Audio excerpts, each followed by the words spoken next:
집에 한 달에 한 번씩 아니 두 번씩 꼬박꼬박 오는 어떤 의류 회사의 카탈로그가 있어요. 근데 여러분 모두 잘 아시고 굉장히 좋아하시는 유명한 브랜드인데요. 그리고 패션쇼도 굉장히 유명하고 모델들이 굉장히 유명한 모델들이 굉장히 많은 그러한 뭐 상상은 뭐 마음대로 그런 사의 카탈로그가 언제부턴가 집으로 오기 시작했어요. 그래가지고 제가 뭐 오는 김에 이렇게 봅니다. 보는데 원래 카탈로그의 목적이 이렇게 보면서 옷을 보면서 그 물건을 사고 싶어져야 그게 목적이잖아요, 카탈로그가. 근데 저는 어느 순간 그 카탈로그를 보다 보면 저는 옷을 이렇게 보는 게 아니고 그걸 이제 감상을 하고 있어요, 화보처럼. 이렇게 그 사람들이 입은 옷이 저에게 들어오는 것이 아니고 그 사람들이 너무 잘 어울리니까 그 옷들이 그 모델들에게 모델들이 너무 훌륭하니까 굉장히 격하게 고개를 끄덕이시는 분들이 있는데요. 네, 공감하시나 봐요. 그래서 제가 되게 옷은 이 옷을 내가 입어야겠다는 생각이 전혀 안 들고 그 사람들에게 너무 어울리는 옷이기 때문에 너무 아름다워 보이고 그렇기 때문에 또 이 사람들은 정말 이 옷을 입을 수 있도록 선택받은 사람들이구나라는 생각이 들어요. 사람마다 맞는 옷이 다르고 또 사람이 각자 좋아하는 옷이 다르죠. 근데 오늘 말씀에 그리스도인으로서 입어야 하는 옷을 말씀해 주고 계시는데요. 오늘 골로새서 3장 아까 명훈 형제가 읽어주셨는데 처음 부분만 제가 다시 읽을게요. 그러므로 여러분은 하나님의 택하심을 입은 사랑받는 거룩한 사람답게 동정심과 친절함과 겸손함과 온유함과 오래 참음을 옷 입듯이 입으십시오라고 오늘 말씀에서 이러한 옷을 입으라고 그리스도인들에게 바울 사도께서 말씀을 해주셨어요. 이 골로새서의 말씀은 골로새라는 지역에 있는 성도들에게 바울 사도께서 그리스도인으로서 이렇게 하라고 주신 가르침 그리고 당부의 말씀드립니다. 오늘 말씀의 제목이 말씀이 풍성히 살아있는 삶이에요. 오늘 16절에 나와 있죠. 그리스도의 말씀이 여러분 가운데 풍성히 살아있게 하십시오라는 말씀이 나와 있어요. 그 말씀이 풍성히 살아있다는 삶은 어떤 삶일까요? 한번 각자 생각을 해보셨으면 좋겠어요. 제 생각에 말씀이 풍성히 살아있다는 건 굉장히 좋게 들리지만 어떻게 이런 삶이다 라고 생각하기가 굉장히 어려운 것 같아요. 좀 약간 막연하고요. 제가 생각을 해봤어요. 말씀이 풍성히 살아있는 삶이란 어떤 삶일까? 말씀이란 무엇인가? 그리스도의 말씀이란 무엇인가? 생각하던 중에 드는 생각은 요한복음 1장에 잘 나와 있듯이 하나님이 말씀이고 태초부터 말씀이 하나님과 함께 계셨고 그리고 하나님의 그 말씀이 육신이 되어서 세상에 오신 분이 예수 그리스도시잖아요. 그래서 그 하나님의 사랑, 이 말씀에 가장 중심되는 그리스도가 그분의 사랑이 정말 피부로 느껴지는 그런 삶이 아닌가, 그것이 말씀이 풍성히 살아있는 삶이 아닌가라는 생각이 듭니다. 근데 여기 참 너무나 좋은 말씀이에요. 골로새서 3장 12절부터 16절까지 사실 다르게 제가 이렇게 덧붙일 설명이 필요 없을 정도로 너무나 은혜가 되는 말씀인데요. 참 이런 많은 가르침, 사랑받는 거룩한 사람답게 동정심, 친절함, 겸손함, 온유함, 서로 용납하여 주고 용서하여 주고 그리스도의 평화가 여러분의 마음을 지배하십시오. 감사하십시오. 찬양하십시오. 지혜로 가르치고 공부하십시오. 근데 이 짧은 절 안에 정말 많은 가르침이 들어가 있는데 가장 첫 번째에 나오는 그 모든 말씀의 전제가 12절 맨 처음에 나와요. 제 첫 문장, 그러므로 여러분은 하나님의 택하심을 입은 사랑받는 거룩한 사람답게 라는 말씀이 나와요. 자, 누구답게 라는 말은 어떤 조건, 어떤 그 사람의 스테러스 그런 걸 말하는 거죠. 학생답게, 뭐 부모답게, 아니면 그리스도인답게, 귀족답게, 뭐 그런 답게라는 말은 그 사람이 이미 그 스테러스를 가지고 있다는 말이에요. 그래서 여러분, 하나님의 택하심을 입은 사랑받는 거룩한 사람답게 했다는 말은 우리는 모두 다 하나님의 택하심을 입었고 사랑을 받고 있는 사람들이라는 그런 스테이먼트죠. 그러한 말씀이에요. 그리고 이 모든 그 조건 위에 이 많은 것들을 누리고 친절함과 동정심과 용서와 용납과 사랑과 평화 말씀과 감사의 옷을 여러분은 입도록 이미 택함을 받은 사람들이라는 말씀입니다. 우리가 어떻게 이렇게 그러면 하나님의 택하심을 입은 사랑받는 거룩한 사람이 우리가 이렇게 정말 잘 알고 있듯이 되었나요? 어떻게 해서 우리는 택함을 받았습니까? 다 잘 알고 계시듯이 뭐 제가 보는 이 카탈로그의 모델들처럼 이 옷이 너가 참 이 옷을 입을 만한 사람이라서, 우리가 어떤 자격이 있어서 하나님이 이 축복을, 이 사랑을, 이 평화와 감사를 누릴 수 있는 삶을 주신 것이 아니고 하나님이 그냥 일방적으로 우리를 선택하여 주셨죠. 하나님의 은혜로. 그리고 하나님이 것으로 불러주신 것, 예수 그리스도를 보내주신 것, 하나님께서 우리를 사랑하여 주셨다는 이유밖에 없어요. 이유를 굳이 대자면. 그리고 그 하나님의 선택은 하나님의 기준에서 이루어진 거, 인간의 기준이 아니고 하나님의 기준에서 이루어진 것이고, 그 기준이라는 것이 오직 하나님께서 우리를 사랑하신 것, 값없이 우리를 택하신 것, 우리를 창조하시고 사랑을 주시기로 하나님 자신께서 그렇게 결정하신 것, 그거 하나밖에 없어요. 그 기준이라는 것이. 그렇기 때문에 오직 하나님의 기준이 사랑으로 말미암아서 우리는 이 모든 것을 누릴 수 있도록, 말씀이 풍성히 살아있는, 사랑이 풍성히 살아있는 삶을 누릴 수 있도록 하나님께 택함을 받았습니다. 잠시 각자의 삶을 돌아보셨으면 좋겠어요. 정말 이 말씀이 풍성히 살아있는 삶을 누리라고 이렇게 성경 말씀에서 말씀하셨는데 여러분 각자의 삶은 어떠신지, 정말 내가 말씀이 풍성히 살아있는 삶을 살고 있는가? 그 하나님의 사랑을 내가 정말 느끼면서 살고 있는가? 한번 잠시 3초만 생각을 해보시면 좋겠어요.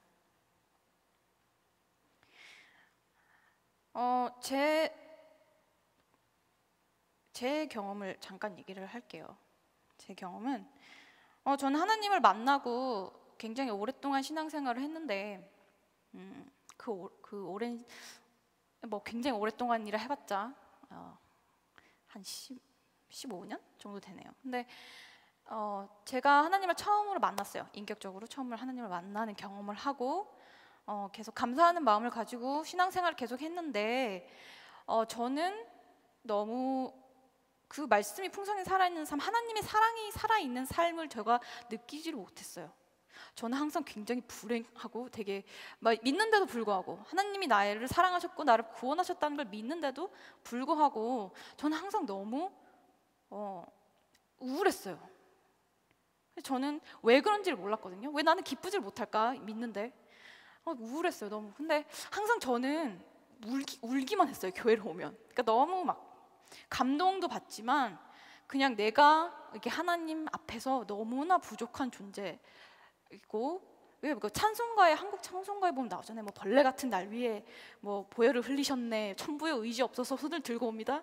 약간 그런 거에 저는 너무나 묻혀가지고 하나님의 사랑이 풍성히 살아있는 삶을 사는 게 아니고 그냥 그냥 슬퍼만 하는 거예요. 그냥 나의 부족함에 대해서. 그러니까 하나님이 나를 이렇게 사랑해 주시는 걸, 그걸 받아들일 수가 없는 거예요. 나는 이렇게, 그리고 저는 계속 퀘스천했어요. 내가 이런 사람인데 하나님께서 나를 사랑해 주셨다는데 왜 그럴까? 그리고 나는 내 머리로 그거를 받아들일 수가 없었어요. 그거를 액셉트 할 수가 없었어요. 하나님께서 사랑을 주셨다는데. 그래서 저는 그렇게 살다가 어떤 깨닫는 계기가 있어서 깨닫게 됐는데, 그게 뭐냐면, 하나님의 기준, 하나님의 잣대인 사랑을 가지고 내가 나 자신과 내 세상을 보지를 않고 내 자신의 기준으로 자꾸 내 자신을 평가하고 또 세상을 평가하고 있었던 거예요. 그러니까 하나님께서 나를 사랑해 주셨다는데 그게 내 머리로 이게 이해가 안 되니까 자꾸 그거를 내 머리로 자꾸 이해를 시키려고 하다 보니까 자꾸 내 기준, 뭐 이런 사람이어야 되지, 그리스도인이면 뭐 나는 이렇게 되어야 되지, 저 사람은 왜 저럴까? 그러니까 자꾸 내 기준을 자꾸 내 마음으로, 내 교회, 내 신앙 안으로 자꾸 가져와서 그 기준에다가 자꾸 잣대질을 하는 거예요. 그리고 거기에 자꾸 맞게 하나님이 이렇게 예쁘게 입혀주신 옷을 자꾸 내가 재가지고 이건 아닌 것 같아 이러고 자꾸 재단을 하는 거예요. 그래서 그것들이 막 이렇게 잘려서 나가는 거예요. 내가 그걸 막 잘라내고 있었는데 그걸 저는 몰랐어요. 내가 깨닫게 되는 은혜를 주셔서 제가 그것을 깨닫게 되었어요. 그 저의 경험을 이뤄볼 때 하나님의 삶, 하나님의 말씀을 풍성히 누리고 하나님의 사랑을 이렇게 사랑이 살아있는 삶을 느끼지 못하는 이유 중에 하나가 그 사랑을 우리가 받아들이기가 어떨 땐 너무 힘들어하는 경우가 있어요. 그러니까 나를 사랑해 주셨다 할 때 감사합니다. 그러면 내가 어떻게 해야 될까요?를 묻는 게 아니라 난 이해가 안 되는데? 나는 못 받아들이겠는데? 자꾸 그런 식으로 하나님의 기준인 사랑을 자꾸 나의 기준인 어떤 도덕과 문화와 사회의 그런 잣대를 가져와서 비교를 했던 거예요. 그거를 이제 하나님의 기준을 저의 기준으로 자꾸 바꾸어서 생각을 하는 거죠. 그런데 오늘 말씀에서 보여주듯이, 그리고 여러분이 참 잘 알고 있듯이 오늘 말씀에 되게 흥미로운 부분은 되게 모든 것의 원천이 하나님께 있어요. 그 말씀이 그 가리키는 방향 자체가 우리가 아니고 하나님이에요. 그러니까 뭐 예를 들어서 12절에 뭐 이런 옷을 입으라, 친절함과 겸손함과 온유함의 옷을 입으라 하기 전에 여러분은 하나님의 택함을 입은 사랑받는 거룩한 사람이기 때문에 그렇다. 그리고 주님께서 여러분을 용서하신과 같이 여러분도 용서하라. 그리고 그리스도의 평화가 여러분의 마음을 지배하게 하라. 그리고 17절 오늘 읽지 않았지만 말이든 행동이든 무엇을 하든지 모든 것을 주 예수의 이름으로 하라고 그렇게 나와 있어요. 그러니까 이렇게 좋은 말씀이 살아있는 삶을 살고 누리고 이 많은 정말 좋은 축복을 너네들이 행하고 누려라고 할 때 그게 어디서 되게 out of nowhere 뚝 떨어지는 게 아니고 이게 모든 것이 그냥 하나님으로부터 직통으로 와요. 그리고 그것을 우리가 인정하고 하나님께서 이런 거를 우리를 사랑하셔서 이런 좋은 것들을 주셨다는 걸 인정하고 받아들이는 것이 그 온전히 내 마음으로 받아들이는 것이 가장 첫 번째가 아닐까라는 생각이 듭니다. 그래서 오늘 복잡하지 않고 간단하게 다시 한번 말씀드리고 싶은 것, 나누고 싶은 것은요, 눈과 우리의 모든 마음과 눈과 그리고 우리 가슴 속에 있는 그러한 우리 신앙생활 중에 그리고 우리가 살아가는 삶의 중심을 그 기준을 그 잣대를 세상에 있는 잣대 그리고 내가 이때까지 살면서 쌓아온 잣대 그런 것에 자꾸 재서 하나님의 사랑을 그리고 하나님께서 누리라고 하신 말씀을 그리고 이 많은 축복들을 자꾸 잣대를 대려고 하지 말았으면 좋겠어요. 하나님께서 하나님의 사랑으로 너에게 주셨고 택하여 주셨고 너네는 이미 사랑을 받고 있는 사람들이라고 하셨을 때 그것을 하나님으로부터 그냥 온전히 받아들이시기를 축복합니다. 그리고 말이든 행동이든 무엇을 하든지 모든 것을 주 예수의 이름으로 하고 그분에게서 힘을 얻어서 하나님 아버지께 감사하라고 하신 이 말씀처럼 우리의 기준 그리고 우리의 원천, 우리의 힘의 중심을 하나님께 두시기를 축복하며 우리 기준이라고 해서 잠깐 말씀드릴 것은 뭐 이렇게 평가하라는 뜻이 아니고 그 어떤 중심이라는 말로 그런 의미로 제가 사용하고 있어요. 그래서 어떤 삶의 모든 중심과 기준을 하나님께 두고, 그리고 그 하나님께서 주시는 것들을 그저 온전히 내가 마음으로 온전히 받아들일 때 그 하나님의 말씀이, 하나님께로부터 오는 하나님의 말씀이, 그리고 하나님의 사랑이 우리 가운데에 풍성하게 살아있는 삶을 누리는 첫걸음이 될 것이라고 생각하며 그렇게 되시기를 축복합니다. 아멘, 아멘. 감사합니다. 저는 오늘 처음에는 설교를 안 하려고 마음을 먹었었는데 어저께 우리 어드밴스에 가서 서로 얘기하고 그러는데 우리 성도님들이 주시는 내용들이 저에게 참 많은 인스피레이션을 주셨어요. 그래서 오늘 2부 예배 때는 또 우리 장선 형제님께서 또 간증 미니 설교를 해주셔서 어드밴스 가서 준비하고 하루 종일 떠들고 그러는 것이 몸도 피곤할 것 같아서 또 내일도 설교해야 되잖아요, 그렇죠? 그래서 오늘은 살짝 좀 넘기려고 미리미리 계획을 다 짰었는데 어저께 성도님들 같이 어드밴스 가서 한 몇 시간 얘기했는지 모르겠네. 한 몇 시간쯤 얘기했을까요? 우리 12시부터 시작해서 한 뭐 10시간 정도 같이 얘기하고 대화 나누는 과정에서 제 자신이 많이 은혜를 받고 어떤 생각나는 말씀을 주셔서 또 오늘 자윤이가 또 한 내용을 보니까 같은 비슷한 생각을 주셨다는 것을 깨닫게 됩니다. 그래서 한 가지 오늘 아침에 그 어드밴스 갔다 와서 아침에 여기 앉아가지고 정리를 좀 해봤습니다. 제가 좋아하는 목사님 중에 그 유진 목사님이라는 분이 있는데 그분은 이런 말씀을 했어요.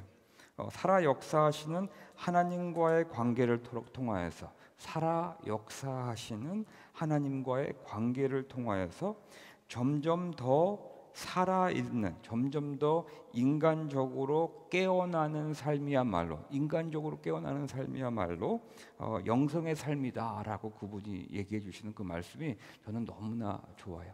왜 인간적으로 깨어나는 것이 좋냐고 그러면은 저는 어렸을 때부터 또 미국 와서 교회 생활을 하면서 한 가지 저에게 의문이 왔던 것은 어떤 거냐면 그 많은 그 장로님들, 권사 나이 많으신 분들 정말 열심히 신앙생활을 하는데 물론 이민 사회가 너무 복잡하고 어려워서 그렇겠죠. 뭐 제 자신도 그러니까요. 근데 그분들의 액츄얼리 삶에 가서 보면 그 교회에서 제가 보는 모습과 너무 이질적인 거죠. 또 교회 예배 드리고 금방 뭐 기도해 주시고 뭐 임원회 인도하신 다음에 따로 예배 끝나자마자 같은 자리를 만나도 이분이 내가 생각하는 그분이 아니구나라는 것을 보면서 제 자신도 그러면서 그때는 제 자신도 그러면서 참 이것이 퀘스천이었어요. 근데 인간적으로 깨어나는 삶, 아주 밖에서도 그분 겸손하고 인간적이고 뭐 자기 있는 모습 그대로 보여주면서 교회에서도 또 자기 있는 모습 그대로 보여주시는 사람들이 또 종종 있어요. 그렇죠? 교회에서 자기 있는 모습 그대로 보여주는 것이 요새는 되게 어려워요. 그렇죠? 요새 교회에서 잘못 보였다가는 아이고 하고 매장당할까 봐 걱정돼서 못 하는데 간혹 가다 보면은 그 사람은 앞뒤가 비슷하신 분이 있어요. 그런 분이 있으면 참 좋더라고요, 기분이. 그래서 저는 이 유진 목사님이 하신 말씀이 좋아요.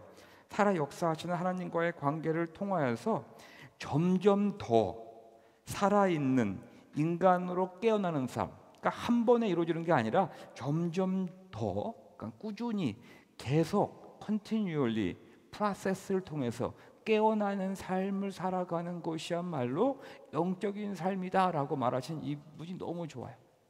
우리 교회에서도 정말 처음에 우리 교회 여러분도 알다시피 예배 끝나면은 금요 예배 끝나면은 바로 사람들 어디로 가는지 알아요? 술집으로 바로 달려갔어요. 뭐 영락 없이 달려갔어요.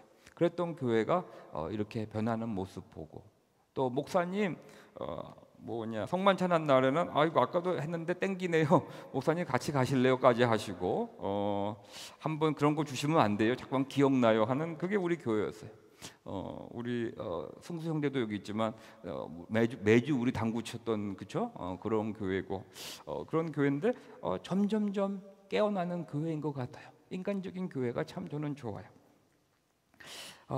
우리는 어떻게 점점 더 살아있는 인간으로 깨어나는 삶의 영성을 소유할 수 있는가? 이게 저의 오늘 질문이에요. 점점점 더 살아있는 인간으로 깨어나는 삶의 영성. 삶의 영성의 삶도 말은 만들지만 삶의 영성을 내가 소유할 수 있는가? 이게 저의 질문이고 이 교회가 같이 우리가 함께 답해야 되는 그러한 내용입니다. 오늘 하나 더 성경 말씀을 보면은 디모데후서 4장 1절에서 2절 말씀을 제가 하나 더 읽어드릴게요. 나는 하나님 앞과 산 사람과 죽은 사람을 심판하실 그리스도 예수 앞에서, 하나님과 예수 앞에서 그분의 나타나심과 그분의 나라를 두고 엄숙히 명령합니다 라고 말했어요. 이 명령은 진짜 어떻게 변경할 수 없는 내용이라는 거예요. 하나님을 두고 또 재림하실 예수님을 두고 그의 앞으로 세워질 그 나라, 하나님의 나라를 두고 내가 엄숙히 명령합니다 라고 말하면서 뭐라고 말하냐면은 그대는 우리까지 포함해서 그대는 말씀을 선포하십시오. 기회가 좋든지 나쁘든지 꾸준하게 힘쓰십시오. 끝까지 참고 가르치면서 책망하고 경계하고 권면하십시오라고 말을 해요. 우리 교회는 이제 좀 책망도 하는 교회가 됐으면 좋겠어요. 우리끼리는 서로 이제는 좀 모습 중에서 나쁜 모습이 있으면 책망도 할 수 있는 교회가 됐으면 좋겠어요. 제가 책망을 하고 싶은데 못할 것도 저도 많아요. 여러분들 저 책망할 거 많죠? 못하잖아요. 왜냐면 삐질까 목사님이, 그렇죠? 저도 여러분들이 삐져서 교회 떠날까 봐 못해요. 이제는 책망도 할 수 있는 교회가 됐으면 좋겠고 또 경계하고 권면하고 기회가 좋든지 내가 기쁘든지 나쁘든지 내가 만족하든지 불만투성이든지 꾸준하게 끝까지 참고 말씀을 선포하고 사역에 힘쓰고 가르치며 사랑으로 권면하는 하나님의 일을 하는 그러한 교회가 됐으면 좋겠다라고 말씀드리고 싶어요. 이 말씀을 드리면서 이 말씀과 어떻게 하면 우리가 점점점 깨어나는, 점점점 인간적으로 살아나는 그러한 사람이 될 수 있을까라는 생각을 해보면서 저는 두 명의 사람이 기억이 났어요. 하나는 바울 선생님이에요. 또 하나는 베드로 선생님이에요. 우리 여러분도 알다시피 베드로 선생님은 바울 선생님이 보시기에 좀 모자랐던 그런 당대에 그분이 예수님의 수제자이면서도 그 시대에 바울 선생님의 눈에 볼 때는, 바울 선생님의 잣대로 볼 때는 별로 마음에 안 드는 사람이 베드로였어요. 여러분 다 알잖아요. 예수님이 뭐 시켰는데 뭐 예수님 저 부인하고 막 도망갔던 사람이고 막 성정이 막 뜨거워가지고 예수님 멱살도 잡았던 사람이에요. 예수님 그럴 수 없습니다. 말도 안 돼요. 이렇게 좀 성정이 뭐죠? 어저께 나왔었죠. 좀 어떤 사람이라고 했었죠? 어저께? 다혈질 사람이 바로 베드로였어요. 그런 사람이 있으니까 바울 선생님처럼, 바울 선생님은 좀 우리 자연이랑 좀 비슷해요. 머릿속으로 좀 많은 생각을 하고 쭉 보니까 마음에 안 들어. 베드로가 마음에 안 드는 거예요. 그래서 근데 사람들은 베드로를 사도라고 불러요. 왜냐하면 예수님의 바로 같이 있던 사람이니까 사람들은 베드로를 막 올려줘요. 근데 바울은 사람들이 인정하지 않네. 그러니까 바울 선생님이 이게 마음에 안 드는 거지. 그러니까 뭐라 그래요? 베드로는 유대인을 향한 사도라면 나는 이방인에게 복음을 전하는 사도라고 자기가 자칭 말을 해요. 베드로는 적어도 나는 사도란 말은 별로 한 적이 없어요. 그냥 사람들이 사도로 인정해 주는데 바울은 분한 거야. 사람들은 베드로를 다 인정해 주는데 자기는 인정을 안 해줘. 그러니까 나도 이방인에게 복음을 전하는 사도로 부르심을 받았다라고 자기 서신에 보면 맨날 써요. 그렇게 자기 자신에 대해서 뭔지 모르지만 다혈질심이 있었던 사람이에요. 또 그 다혈질심 때문에 누구를 신랑하는데 바로 베드로를 신랑을 해요. 어떻게 했냐면은 베드로가 이방 사람과 같이 밥을 먹다가 야고보, 예수님의 형제였던 야고보와 요한이 걸어오는 걸 보고 베드로가 슬그머니 이방인과 밥을 먹던 자리에서 일어나가지고 이 사람들을 무시하고 야고보와 요한과 악수를 했다라고 하는 것 때문에 바울은 화가 났어요. 네가 어떻게 사랑하고 사도라고 부르면서 이방인에게 밥 먹다가 그 사람들을 무시하고 그래서, 왜냐하면 야고보와 요한은 이방인들과 같이 있지 않았어요. 그 사람들은 유대 전통에 따라서 이방인과 같이 있는 것을 싫어했던 사람이에요. 그러니까 그것이 무서워가지고 살짝 글로 가서 붙었어요. 그러니까 바울이 베드로를 신란합니다. 어떻게 그럴 수가 있느냐? 네가 그럴 수가 있느냐? 네가 예수 하나님의 사랑을 경험했다고 하는 사람이 그럴 수가 있느냐? 그리고 대놓고 베드로를 핀잔을 줍니다. 이런 모습이 아까 자연자매가 간증했던 내용과 연결이 되는 것 같아요. 자연자매도 자신의 잣대로 자신의 믿음과 신앙생활을 평가하고 하나님이 아닌 내 자신이 모든 것을 정의했다라고 얘기를 하는 것 같아요. 아마도 자기 자신이 만든 그 잣대로 아마 자기를 평가하면서 나는 사랑받지 못할 사람이야, 아마 그렇게 평가했던 것 같아요. 그렇죠? 처음에 그렇게 했던 것 같아요. 그리고 그렇게 강하게 말은 안 했지만 조금 비쳤지만 아마 다른 사람들의 모습을 보면서 어날라이즈 하면서 입으로는 별로 말 안 했지만 마음속으로는 은근히 쟤는 왜 저래? 쟤는 왜 저래? 아마 그랬을 거예요. 뭐 또 맞는 말이죠. 그러면서 자신의 그런 모습 때문에 하나님의 사랑을 온전히 받을 수 없었고 그 결과적인 모습은 하나님이 어떻게 보면은 좋다라고 말하는 하나님이 입혀주신 그 아름다운 옷이 아름답지 않고 하나님이 세우신 다른 이 성도들을 깨끗이 않다라고 어떻게 보면은 뭐라 그럴까요? 그 사람들을 깨끗하다고 하나님이 이쁘다고 하는 것을 받아들일 수 없었을 것이에요. 바울도 그랬어요. 바울이 바로 그랬어요.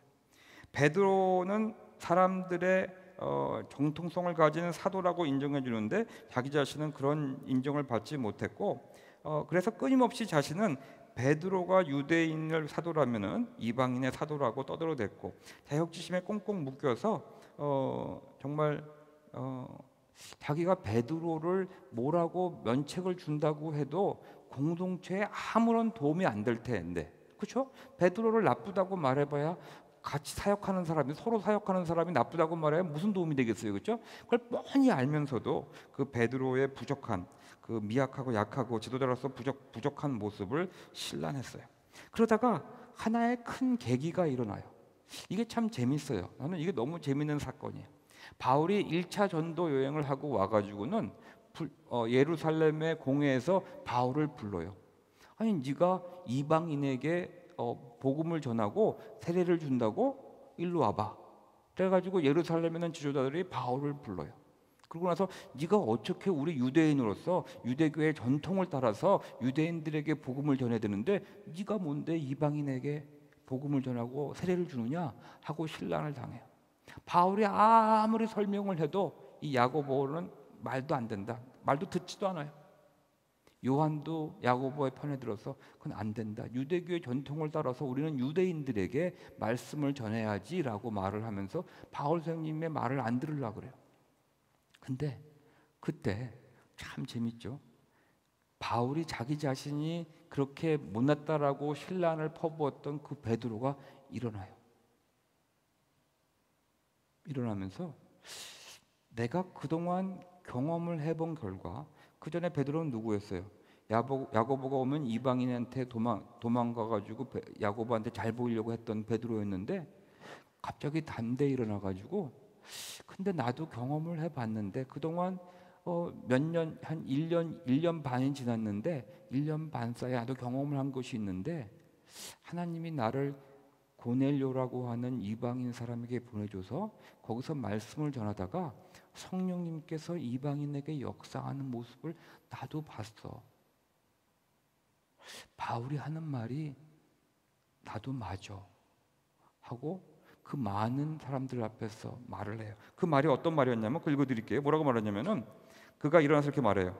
저희가 그 담대히 고넬료와 그 사건이 있었던 얘기를 담대히 얘기하니까 그때 거기 있는 야고보와 많은 사람들이 저희가 바울의 이 말을 듣고 잠잠하여 하나님께 영광을 돌려 가로되 그러면 하나님께서 이방인에게도 생명을 얻는 기회를 주셨다 하니라라고 그 예루살렘 공회의 모든 내용이 바뀌어요. 그래서 그때부터 이방인에게 복음이 전해지기 시작을 해요. 만약에 이 사건이 없었다면 베드로가 없었다면 아직까지 이 예수님의 복음은 유대인들에게 국한된 것일 거예요. 우리한테 전해지지 않았어요. 그냥 크리스천어티가 유대인의 한 가르침이었지 우리 이방인들에게 우리에게 전해지지 않았을 거예요. 근데 베드로 때문에 바울이 신란을 했던 그 베드로가 일어나서 담대히 말을 할 때, 베드로가 변해서 얘기를 할 때 바울은 그때 깨달아요. 어떻게 내가 그 사람을 이렇게 괴롭혔는데 어떻게 왜 그러면서 깨닫는 게 있어요. 하나님이 베드로를 바울이 이방인의 사도가 되기 위해서 세우신 사용하시는 하나님의 도구였구나라고 하는 것을 깨닫게 되는 사건이 있어요. 그 이후부터 바울의 인생은 변해요. 2차 전도 여행부터 3차 전도 여행 바울의 그 가르침과 그 내용들은 다 변합니다. 그래서 그 시대에 살던 사람들과 우리들도 저와 여러분도 그 바울 선생님의 가르침 때문에 변하고 은혜 받는 사람이 된 거예요. 우리가 한 공동체로서 살아가면서 자기 잣대로 사람들을 우리가 평가하고 이것이 맞는지 안 맞는지 알지만 하나님은 한순간의 그 모습을 가지고 평가하지 않으시고 어떠한 이 프로세스 통해서 그 사람이 변하시고 그 사람에게 새로운 것이 일어나기를 소망한다고 하는 거죠. 그래서 어떤 사람들이 계속 인간적으로 깨어나는 삶을 통해서 그러한 공동체를 통해서 많은 사람들이 어떻게 왜 나에게 이러한 일이 일어날 수 있을까를 질문하고 자문하면서 하나님께로 나아갈 수 있게 된다고 하는 거죠.